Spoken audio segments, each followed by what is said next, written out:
onto the wall, just like that. So it works exactly the same way with the angles. So we have an angle applicator.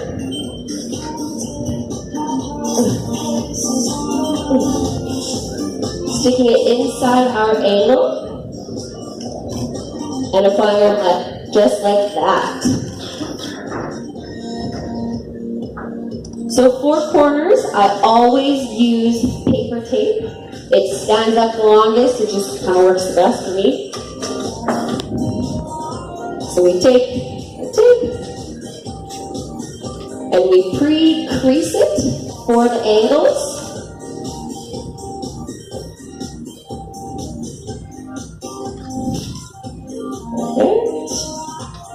And this is called an angle roller. It has an extendable handle, so you can do as high up as you can possibly reach. And this, you stick it in the middle of your angle, and just kind of gently work your way up like this. Now I don't know if you can see from the back there, but we got ourselves a dry tape, so we're going to go ahead and fix that. It is very important to know when the dry tape is there before you start coating it, or it's going to hide itself until the paint is applied to the wall. So we're just going to move our tape back, apply our mud, getting it all behind, all in there. Wiping off the excess so we don't make too much more of a mess. And again, our angle roller, and we're just sliding it on there. So once we have our perfect 90-degree angle using our angle roller, we can use our tube again and a flusher head. So this cuts back using our pan and knife, and just helps create a very even angle, just like that. Sometimes you can do it twice, feel crazy. So then,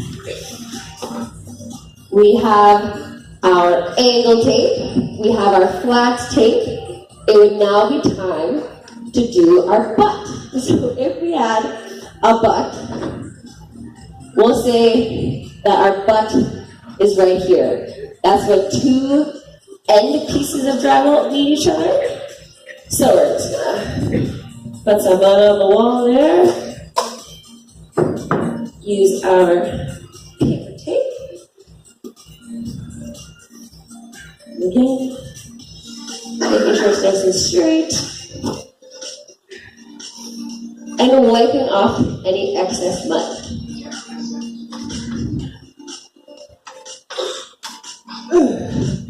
I feel like I'm back at home. This is awesome.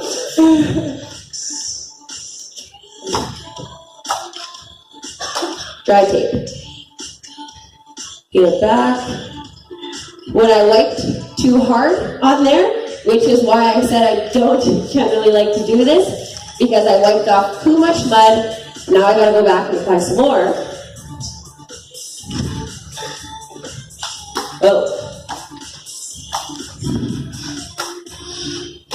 So we have our flat, we have our butt, we have our angle. It's time.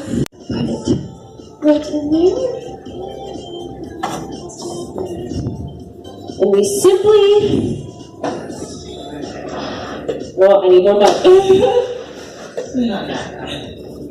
about that. So, making sure we have enough mud in our nail spotter before we begin is always a great idea. So we're just going to load that up.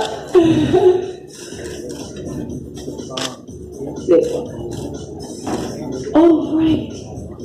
So you guys can probably tell it's getting a little messy. So I would recommend wearing gloves.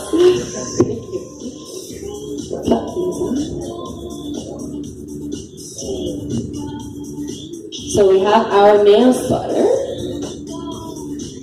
And we're also going to grab a screwdriver because once we put our mud on our screws, that's when we're going to find out if any of them haven't been twisted in all the way. So that one's good. That's looking good.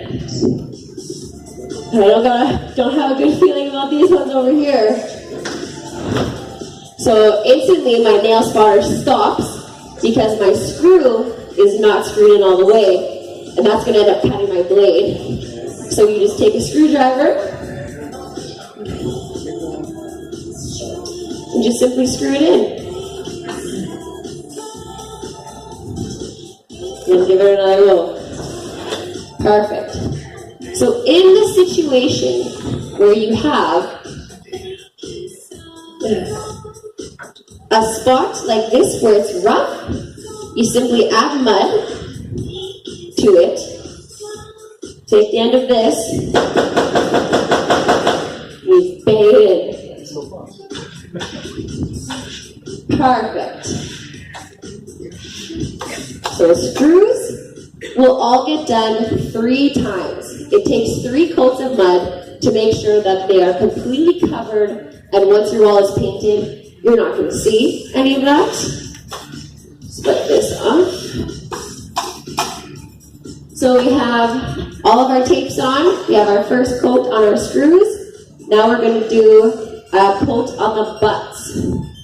So the flat, which is where the bevel end meets the bevel end, only needs the 10-inch to start.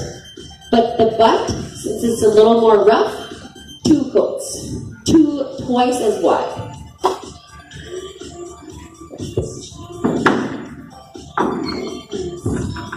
So again, we're wiping off one edge of our knife, starting this side, wiping, and again underneath on the other end. Drywall is creating the illusion that everything is flat. So we wipe off outside, one in the middle, and on the other side,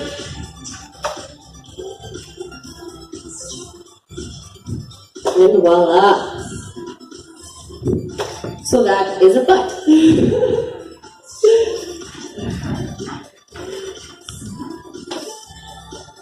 Maybe we'll go back to that PowerPoint. It really feels like I'm at home getting a little sweaty working. So once our first coat is dry, it is very important to rough sand. So you can kind of see there's ridges on here. Once that's dry, we don't want to put more mud over top of these ridges. We want to take our sandpaper or our sponge, and if this was dry, I would just give it a rough sand and just coat it, just go really quickly with my sponge and just taking off all those gross edges before I apply more mud with my 12-inch. So you can see the difference in these 2 coats. It's quite a bit. Well, so for our second coat, after we've done our sanding, we go wider.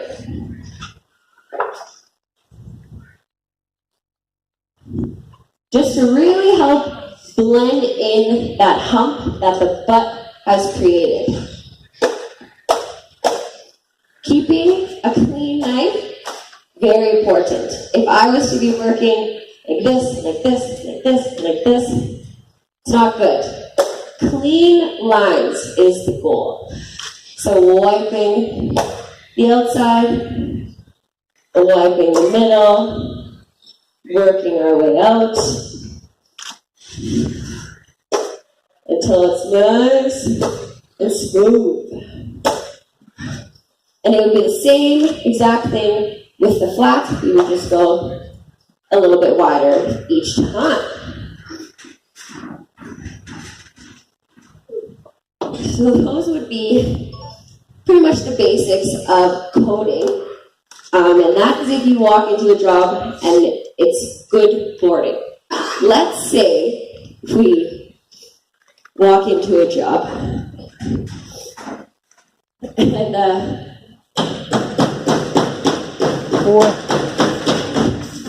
we have a dry hole in the wall. What are we going to do? So the first step is to make this hole nice. Rip away any excess paper. Again, any broken board. We're going to get rid of all of that.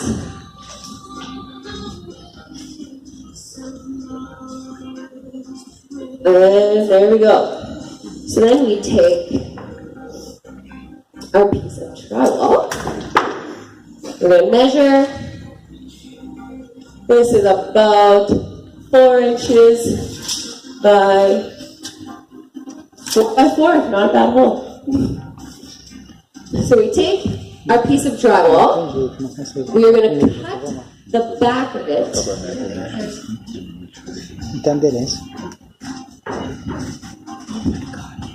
Maybe we'll go back down here. Yeah.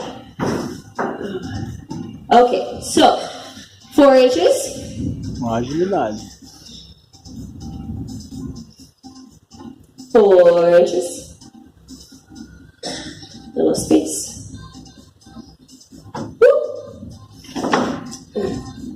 Let's go ahead. I don't normally work on the floor. Thank you so much. So then we give that a slice, and one more on this side. Voila. So we have our back pieces scored here. We just want to rip our piece of drywall, and we're going to peel our tape. So we have a little bit of tape here left over.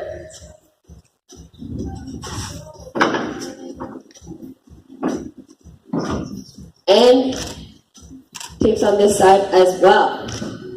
So now we take our piece, make sure it fits in there, give it a couple breaks if we need. And this is called a California patch. So we don't have enough space behind our board to put any backing or any studs.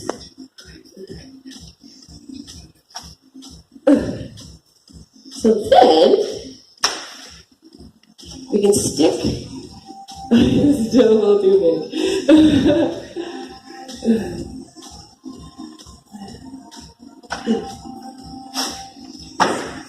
Voila! We can now stick our piece there. So we take our mud, wipe it around like this, and stick our piece of drywall on here. Wipe away excess mud. And now we can apply some tape. So our piece will stay where it is. And we don't need to apply any backing.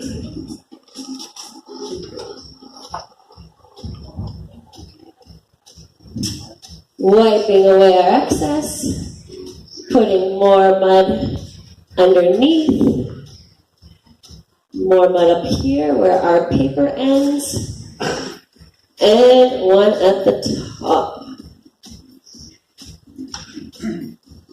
So then, in theory, we would let this dry. Once it is dry, we would take our pan and our knife and go right over top of it, covering the area, making sure that mud is completely covering our hole, and then we're just wiping away the excess. So that would be a California patch. The next style, which is close to that one, would be a butterfly patch. So we have our piece of drywall. cutting again.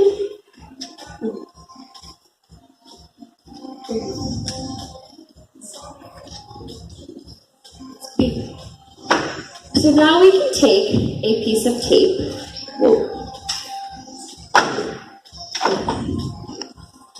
And wrap it around our piece of drywall. So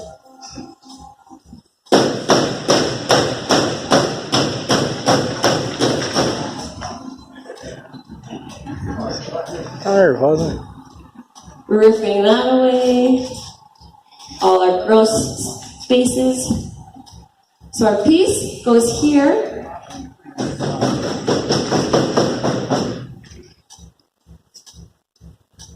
Our piece that goes here.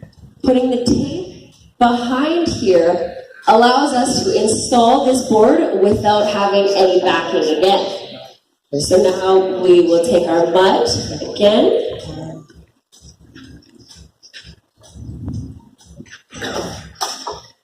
I also like to put some mud on the back piece of my drywall. Sticking it like that. And voila, wiping away our excess.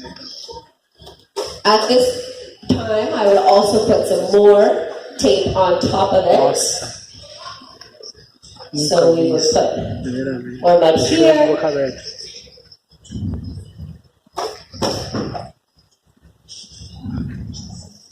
Covering all of the gaps that we have in our drywall. All right. One at the bottom, one at the top.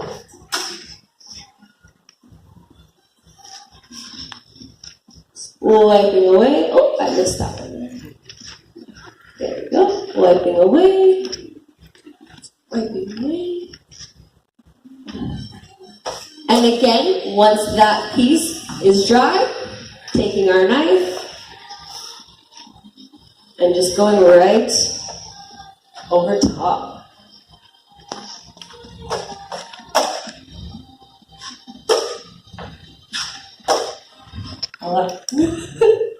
So, the last type of patch that I will show you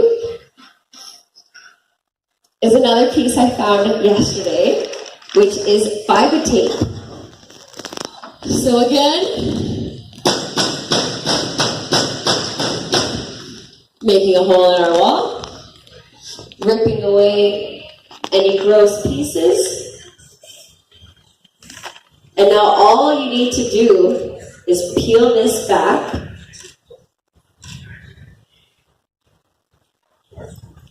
And stick it over the hole.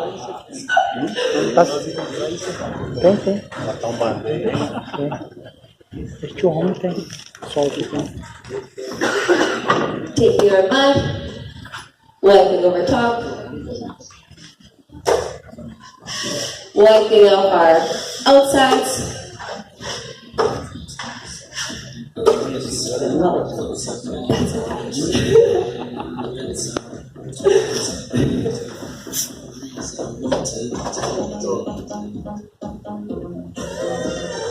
So rough sanding, I cannot emphasize enough how important it is to make sure you're getting rid of all of your ridges. So we did the semi-automatic taping tools. These would be the automatic taping tools. So the bazooka